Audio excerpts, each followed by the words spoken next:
Paneer fried rice ಮಾಡ್ಕೊಳ್ಳೋಕ್ಕೆ mix veggies, garlic, paneer, ಸ್ವಲ್ಪ roast ಮಾಡೋಕ್ಕೆ ಬಟರ್.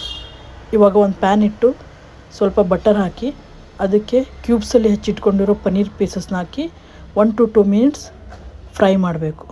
ಇದು ಗೋಲ್ಡನ್ ಬ್ರೌನ್ ಆದ ತಕ್ಷಣ ಆಚೆ ತೆಗೆದು ಪ್ಯಾನ್ಗೆ ಇನ್ನು ಸ್ವಲ್ಪ ಆಯಿಲ್ ಹಾಕಿ ಹೆಚ್ಚಿಟ್ಕೊಂಡಿರೋ ಕ್ಯಾರೆಟ್, ಬೀನ್ಸ್, ಕ್ಯಾಪ್ಸಿಕಮ್ ಎಲ್ಲನೂ 2 to 3 ಮಿನಿಟ್ಸ್ ಫ್ರೈ ಮಾಡಬೇಕು ಹೈ ಫ್ಲೇಮಲ್ಲಿ, ಸ್ವಲ್ಪ ಕ್ರಂಚಿ ಬರೋವರೆಗೂ. 2 to 3 ಮಿನಿಟ್ಸ್ ಇದು ಫ್ರೈ ಆದ ತಕ್ಷಣ ಇದನ್ನು ಎತ್ತಿಟ್ಕೋಬೇಕು. ಇವಾಗ ಇನ್ನೊಂದು ಪಾತ್ರೆ ಇಟ್ಕೊಂಡು ಪಾತ್ರೆ ಬಿಸಿ ಆದ ನಂತರ ಸ್ವಲ್ಪ ಎಣ್ಣೆ ಹಾಕಿ ಹೆಚ್ಚಿಟ್ಕೊಂಡಿರೋ ಬೆಳ್ಳುಳ್ಳಿ, ಹಸಿಮೆಣಸಿನ್ಕಾಯಿ,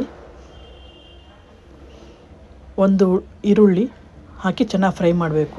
ಸ್ವಲ್ಪ ಶುಂಠಿ ಬೆಳ್ಳುಳ್ಳಿ ಪೇಸ್ಟ್ ಆ್ಯಡ್ ಮಾಡಿ ಮತ್ತು ಸ್ವಲ್ಪ ಫ್ರೈ ಮಾಡಿ ಆಲ್ರೆಡಿ ಫ್ರೈಡ್ ಮಾಡಿ ಇಟ್ಕೊಂಡಿರೋ ಎಲ್ಲ ವೆಜ್ಜೀಸ್ನ ಮಿಕ್ಸ್ ಮಾಡಬೇಕು. ಸ್ವಲ್ಪ ಇದನ್ನು ಸಾಟ್ ಮಾಡಿ ಇದಕ್ಕೆ ಸ್ವಲ್ಪ ಶೆಜ್ವಾನ್ ಸಾಸ್, ಟೊಮೆಟೊ ಸಾಸ್ ಎರಡನ್ನೂ ಆ್ಯಡ್ ಮಾಡ್ತಾಯಿದ್ದೀನಿ. ಎರಡನ್ನೂ ಆ್ಯಡ್ ಮಾಡಿ ಸಾಲ್ಟ್ ಆ್ಯಡ್ ಮಾಡಬೇಕು ರುಚಿಗೆ ತಕ್ಕಷ್ಟು. ಮಾಡಿಟ್ಕೊಂಡಿರೋ ಅನ್ನಕ್ಕೆ ಸ್ವಲ್ಪ ಚಿಲ್ಲಿ ಪೌಡರು, ಪೆಪ್ಪರ್ ಪೌಡರು ಎರಡನ್ನೂ ಹಾಕಿ ಪ್ಯಾನ್ಗೆ ಆ್ಯಡ್ ಮಾಡಬೇಕು. ವೆಜ್ಜೀಸ್ ಇರೋ ಪ್ಯಾನ್ಗೆ ಹಾಕಿ ಚೆನ್ನಾಗಿ ಮಿಕ್ಸ್ ಮಾಡಿದರೆ ಫ್ರೈಡ್ ರೈಸ್ ರೆಡಿ. ಇದಕ್ಕೆ ನಾವು ಮುಂಚೆ ಮಾಡಿಟ್ಕೊಂಡಿರೋ ಪನ್ನೀರ್ ಪೀಸಸ್ನ ಆ್ಯಡ್ ಮಾಡ್ತಾಯಿದ್ದೀನಿ. ಯೂನಿಫಾರ್ಮ್ ಆಗಿ ಚೆನ್ನಾಗಿ ಮಿಕ್ಸ್ ಮಾಡಿ ಸ್ವಲ್ಪ ಕೊತ್ತಂಬರಿ ಸೊಪ್ಪನ್ನ ಆ್ಯಡ್ ಮಾಡಿದರೆ paneer fried rice is ready to serve.